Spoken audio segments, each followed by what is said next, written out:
আসন্ন ত্রয়োদশ জাতীয় সংসদ নির্বাচন অবাধ, সুষ্ঠু ও নিরপেক্ষ করতে অবৈধ অস্ত্র উদ্ধারের মাধ্যমে লেভেল প্লেইং ফিল্ড তৈরির আহ্বান জানানো হয়েছে। সুনির্দিষ্ট অভিযোগ ছাড়া কাউকে হয়রানি বা গ্রেফতার না করার কথাও বলেন বিএনপি মনোনীত প্রার্থী নাজমুল মুস্তফা আমিন।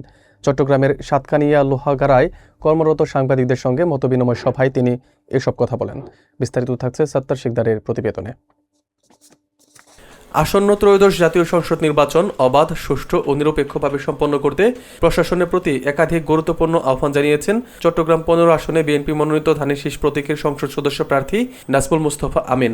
শনিবার সকালে চট্টগ্রামের লোহাগাড়ায় গ্র্যান্ড মাসাবি হলরুমে সাতকানিয়া লোহাগাড়ায় কর্মরত গণমাধ্যম কর্মীদের সঙ্গে মতবিনিময় সভায় তিনি এসব কথা তুলে ধরেন। সভায় তিনি আশঙ্কা প্রকাশ করেন যে লোহাগাড়া থানা থেকে পূর্বে লুণ্ঠিত অস্ত্র দ্রুত উদ্ধার না হলে ভোটকেন্দ্রগুলোতে সহিংস পরিস্থিতি সৃষ্টি হতে পারে। একই সঙ্গে সুনির্দিষ্ট অভিযোগ ছাড়া কাউকে হয়রানি বা গ্রেপ্তার না করার আহ্বান জানান তিনি। তার মতে কিছু গোষ্ঠী এলাকায় ভয়ভীতি সৃষ্টি করছে, যা সুষ্ঠু নির্বাচনের পরিবেশকে ব্যাহত করতে পারে। তিনি আরও মত দেন, ভোটকেন্দ্রে দায়িত্বপ্রাপ্ত কর্মকর্তাদের নিরপেক্ষতা নিশ্চিত করতে সংশ্লিষ্ট উপজেলার বাইরে থেকে দায়িত্বপ্রাপ্ত ব্যক্তিদের নিয়োগ দেওয়া প্রয়োজন। পাশাপাশি নির্বাচনে প্রভাব বিস্তারের অভিযোগে কিছু অনৈতিক তৎপরতার কথাও তিনি তুলে ধরেন। মতবিনিময় সভায় তিনি কৃষি ও ক্রীড়া খাতকে অগ্রাধিকার দিয়ে লোহাগাড়া সাতকানিয়ার উন্নয়ন পরিকল্পনা তুলে ধরেন। যানজটমুক্ত বটতলী শহর, পাবলিক টয়লেট স্থাপন, বাস টার্মিনাল নির্মাণ, অবহেলিত সড়ক উন্নয়ন এবং মেধাবী দরিদ্র শিক্ষার্থীদের সহায়তার অঙ্গীকারের কথা জানান তিনি।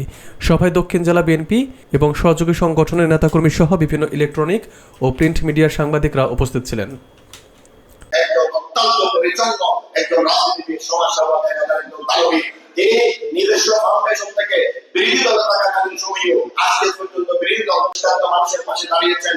তিনি যেখানে বিবাহ গরিব অসহায় মানুষের জন্য যারা মেয়ে বিবাহ দিয়েছেন, এখানে সব ড্রাইভার প্রার্থী আমাদের আপামর জনগণের প্রার্থী।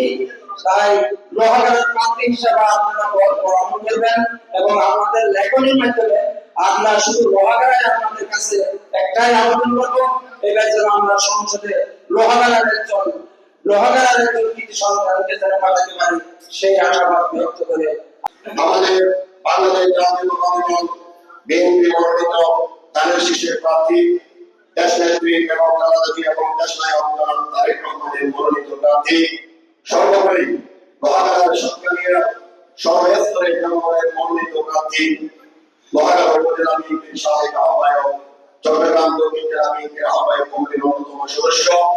প্রিয় সাতকানিয়া লোহাগাড়াবাসী, আজ জাতির এক ক্রান্তি লগ্নে আমি আসাদুদ্দিন চৌধুরী, যুগ্ম আহ্বায়ক, বাংলাদেশ জাতীয়তাবাদী দল চট্টগ্রাম দক্ষিণ জেলা বিএনপি ও প্রধান নির্বাচনী এজেন্ট। নির্বাচনে আমরা 71 এবং 24-কে বুকে ধারণ করে আমরা নির্বাচনে যুদ্ধে নামবো।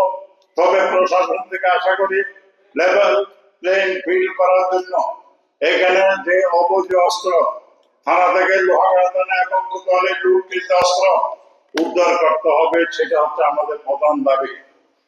দ্বিতীয় দাবি হচ্ছে যে তারা বিভিন্ন স্কুল, মাদ্রাসা এবং অনেক শিক্ষা প্রতিষ্ঠানে 5 তারিখের পট পরিবর্তন পর অবৈধভাবে তারা প্রভাব বিস্তার করে স্কুল কমিটিতে তাদের লোক নিয়োগ করেছে। তাই এগুলা আমাদেরকে দেখানোর জন্য কারা কারা জমাত দ্বারা প্রভাবিত বোর্ডে নির্বাচনের প্রভাব বিস্তার করতে পারে, এগুলো আমরা দেখতে চাই।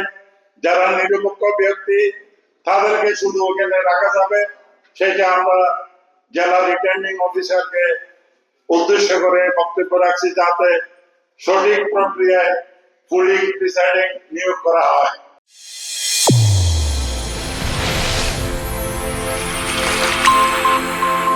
চ্যানেল A1 হৃদয়ের স্পন্দন।